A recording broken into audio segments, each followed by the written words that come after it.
जब हम भारत की तारीख की बात करते हैं तो जहन में अक्सर बड़े बादशाह और ताकतवर सल्तनतें आती हैं।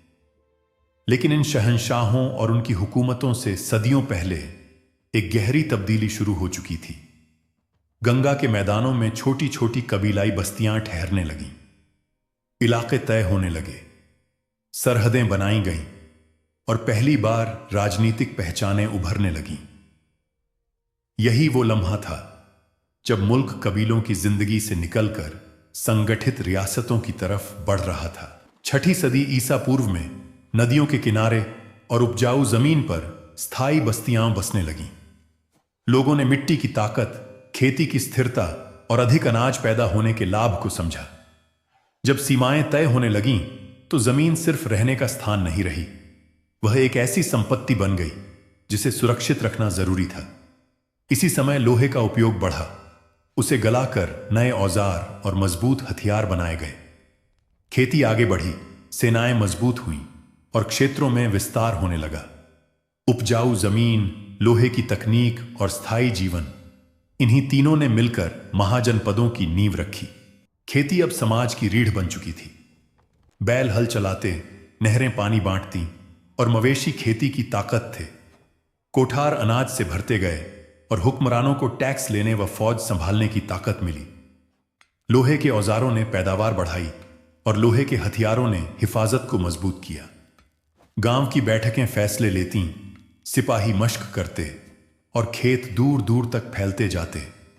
मजबूत कृषि ढांचे ने मजबूत राजनीतिक निजाम को जन्म दिया। धीरे धीरे ये बस्तियां कस्बों में तब्दील होने लगीं।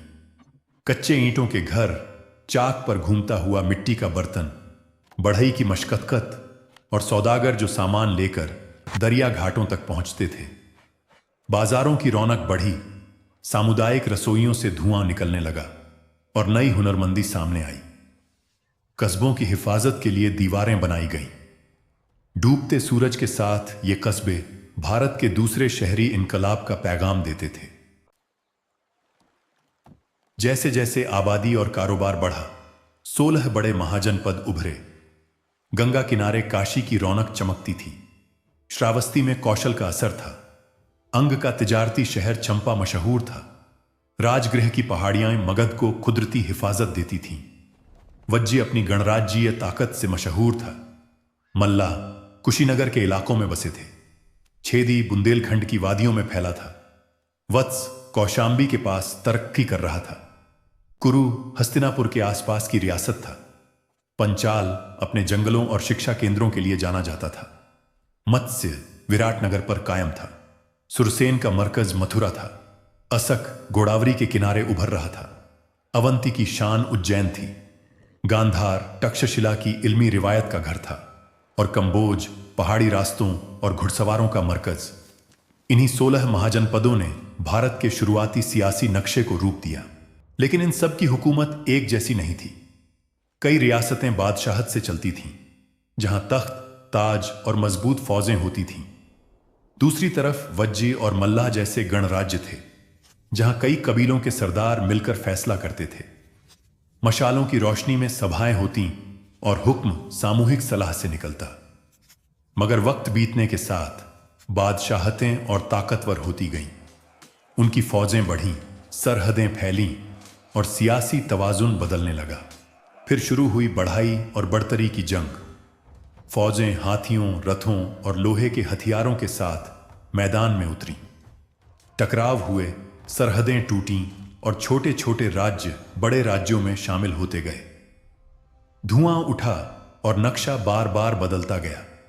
अब जंग सिर्फ जमीन की नहीं थी, असर और उठान की थी। और इसी कशमकश में एक रियासत सबसे आगे निकल आई, मगध। पहाड़ियों से घिरी, नदियों से पोषित और उपजाऊ मैदानों पर कायम मगध लगातार तौसिया करता गया। इसकी रणनीति, संसाधन और फौजी कव्वत ने इसे बेमिसाल ताकत बना दिया। महाजनपद से निकलकर मगध वह नींव बना जिस पर भारत की पहली महान सल्तनत खड़ी हुई। कबीलों से रियासतों तक यही भारत की सियासी दास्तान की शुरुआत थी।